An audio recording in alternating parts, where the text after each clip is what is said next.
Well, Teresa is back from her month-long vacation and she is talking. And you know that if Teresa is talking, then Teresa is telling on herself. Teresa was interviewed yesterday by Roxanne and Chantel, who run the All About the Real Housewives podcast, which is basically a Teresa stan account. They love Teresa. She can do no wrong in their eyes, which obviously begs a million other questions, but I digress. So Teresa was on their podcast, but used the first half of the interview with her as this week's episode of her podcast, Turning the Tables. And speaking of turning the tables, I honestly do not think it's going to be long before they turn the page on Turning the Tables. Because it's bad. Because Teresa is twisted and just doesn't make sense. Her logic is more than flawed. It's all over the place. And honestly, even entertaining the nonsense that she spews feels like an assault on your intelligence. And aside from all of that, she's just struggling for fun, fresh, engaging content. And that's why for the last 2 weeks, she's recycled other people's content and used it as her own. And like I said before, if Teresa's talking, she's telling on herself because she can't help it. So as the podcast opens, one of the girls tells Teresa that she has the best fans. And then Teresa says, well,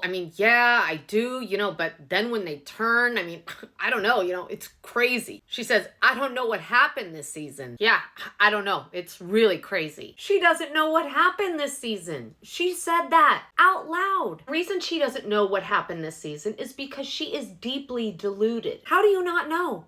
And even if you don't know, given all the speculation about her losing her job, you'd think that she'd look into it. After that, she went on to compare herself to Taylor Swift. And no, the delusion doesn't end there. She stammers her way through the rest of the interview, trying to rewrite history, and as per usual, paint herself as the victim. Teresa says she never throws the first punch. She's a girl's girl. She never hits below the belt. And that she never meant to hurt Jackie, that she was actually looking out for her. She says that the two of them are genuinely friends now, and that she loves Juicy Joe's family because they're loyal and no one's jealous. If Teresa could get paid for lying, she wouldn't need a job. It's unreal. So, Teresa hasn't changed. Not a single bit. She's still exactly who she's always been. She doesn't look inward at the part she's played. She's not even willing to look at Louis as part of the problem. And because she's so stubborn, Teresa's time on the show is over. And honestly, I'm worried for those girls because the way that family spends money, I don't think those Teresa beach parties are gonna pay the bills. Do you? And I have a question. How do you think Teresa's gonna respond